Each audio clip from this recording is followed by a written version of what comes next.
عذابا له في الدنيا والآخرة. قال الله تعالى: فلا تعجبك أموالهم ولا أولادهم إنما يريد الله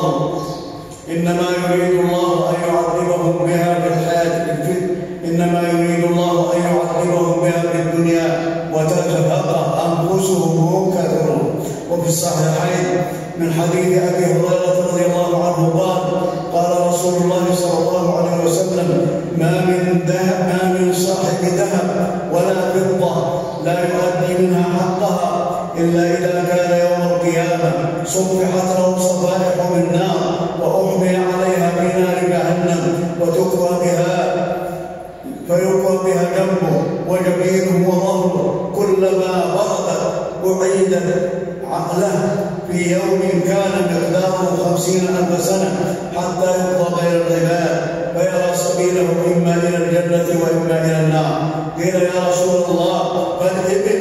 قال: ولا صاحب إبل لا يؤدي منها حقها ومن حقها حبها يوم وردها إلا إذا كان يوم القيامة بطح لها بقاع قطر أوبر ما كانت لا يفقد منها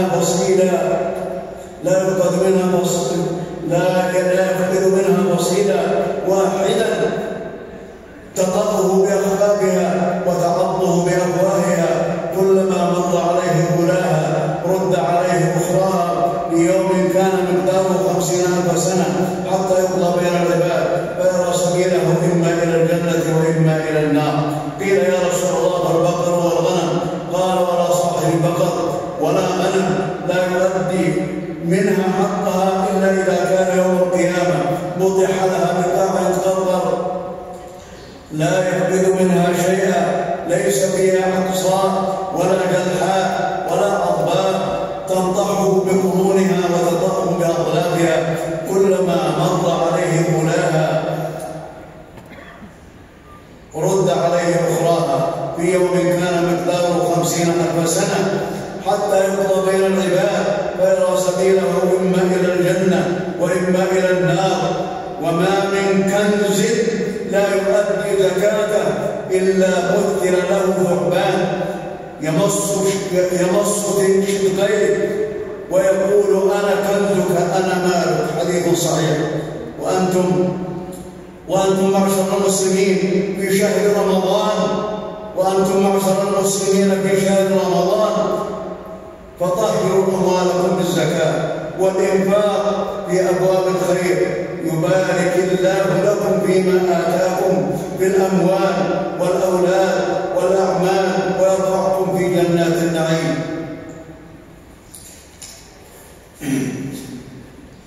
قال الله تعالى: قل إن ربي يبسط الرزق لمن يشاء من عباده ويقدر له وما أنفقتم من شيء فهو يخلفه وهو خير الرازقين. بارك الله لي ولكم في القرآن العظيم ونفعنا بما فيه من الآيات والذكر الحكيم. أقول قولي هذا وأستغفر الله العظيم لي ولكم والمسلمين فاستغفروه إنه هو الغفور الرحيم.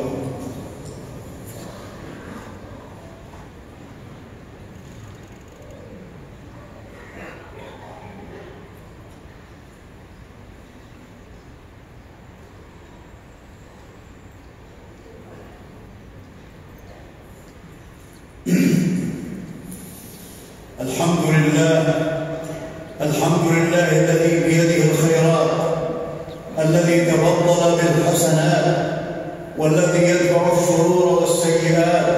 أحمده سبحانه وأشكره على نعمه التي نعلم والتي لا نعلم.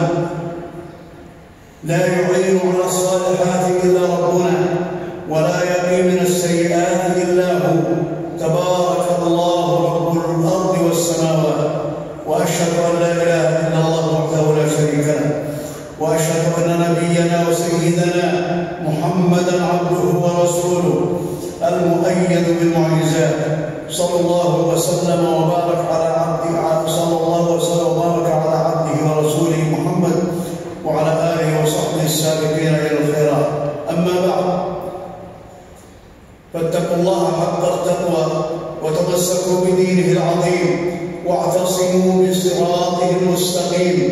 أيها المسلمون، أنتم في شهر البر والإحسان وفي سباق الخيرات والفضائل والبركات، فأخلصوا الأعمال للرب جل وعلا الذي لا تخفى عليه خافية، وقدموا لأنفسكم أنواع الأعمال الصالحات، وداوموا على الدعاء، داوموا على الدعاء، فلن يهلك مع الدعاء أحد، لن يهلك مع الدعاء أحد ألح على الرب الكريم. ففي الحديث عن النبي صلى الله عليه وسلم أنه قال: الدعاء هو العبادة، الدعاء هو العبادة. رواه أبو داود والترمذي وابن ماجه من حديث النعمان بن بشير. وأعطوا القرآن حظه من التلاوة، ولا تزهدوا بكثرة النوافل في شهركم، ولا سيما صلاة التراويح والمحافظة على صلاة الجماعة. وأحسنوا إلى الضعفاء والمساكين وذوي الحاجات والمنكسرين، فإن لهم شفاعة عند الله عز وجل. وفي الحديث: أبغوني في ضعفائكم، وفي الحديث: أبغوني في ضعفائكم فإنما ترزقون وتنصرون بضعفائكم. رواه أبو داود والترمذي والنسائي من حديث أبي هريرة رضي الله تعالى عنه. ولو أدى المسلمون الزكاة ما بقي فقير. قال الله تعالى: يا أيها الذين آمنوا اركعوا واسجدوا واعبدوا ربكم وافعلوا الخير لعلكم تفلحون. اللهم صل على محمد وعلى آل محمد كما صليت على إبراهيم وعلى آل إبراهيم. اللهم بارك على محمد وعلى آل محمد كما باركت على إبراهيم وعلى آل إبراهيم إنك حميد مجيد، وسلم تسليما كثيرا. اللهم ارض عن الصحابة، اللهم ارض عن الخلفاء الراشدين أبي بكر وعمر وعثمان وعلي. اللهم اعز الإسلام والمسلمين، اللهم اعز الإسلام والمسلمين وأذل الكفر والكافرين ودمر أعداءك أعداء الدين. اللهم انصر دينك وكتابك وسنة نبيك يا قوي يا عزيز. اللهم احص عاقبتنا في الأمور كلها وأجرنا من خزي الدنيا وعذاب الآخرة. اللهم تولى أمر كل مؤمن ومؤمنة وأمر كل مسلم ومسلمة يا ولي الصالحين. اللهم ارحم موتانا وموتى المسلمين، اللهم اشف مرضانا ومرضى المسلمين، اللهم اشف مرضانا ومرضى المسلمين برحمتك يا ارحم الراحمين. اللهم أعذنا وذرياتنا من إبليس وذريته وأوليائه وشياطينه يا رب العالمين. اللهم أعذ المسلمين من الشيطان الرجيم. اللهم حبب إلينا وإلى المسلمين الإيمان وزينه في قلوبنا وكره إلينا الكفر والفسوق والعصيان واجعلنا من الراشدين. اللهم إنا نسألك الإيمان واليقين الكامل الأكمل يا رب العالمين. اللهم ارفع عن المسلمين البلاء والشدائد والكربات وأعذنا وإياهم من مضلات الفتن. اللهم ادفع عنا الغلا والوباء والربا والزنا والزلازل والمحن وسوء الفتن ما ظهر منها وما بطن. اللهم احفظ أهلنا المؤمنين المسلمين في فلسطين.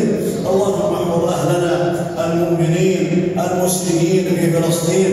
اللهم كن لهم ناصرا ومعينا. اللهم أطعمهم من جوع،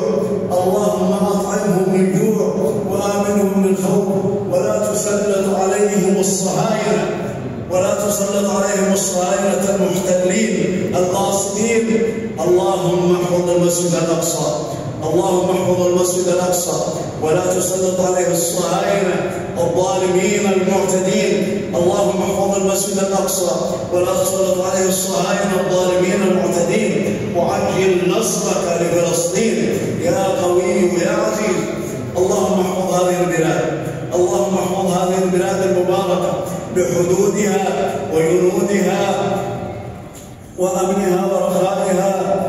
اللهم احفظ هذه البلاد المباركة بحدودها وجنودها وأمنها ورخائها واحفظها من شر الأشرار وكيد الفجار، واحفظ إيمانها. اللهم وفق ولي أمرنا خادم الحرمين الشريفين يا رب العالمين، واعنه على كل خير، وانفع به البلاد والعباد، وانصر به دينك إنك على كل شيء قدير.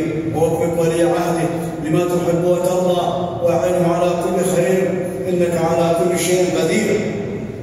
اللهم ألف بين قلوب المسلمين، اللهم ألف بين المسلمين وبين ولاتهم على الحق والهدى، واجعلهم رحمة على رعاياهم يا رب العالمين. اللهم اغفر للمسلمين والمسلمات والمؤمنين والمؤمنات الأحياء منهم والأموات. ربنا آتنا في الدنيا حسنة وفي الآخرة حسنة وقنا عذاب النار. عباد الله، إن الله يأمر بالعدل والإحسان وإيتاء ذي القربى وينهى عن الفحشاء والمنكر والبغي، يعظكم لعلكم تذكرون. فاشكروا الله على نعمه وعلى آلائه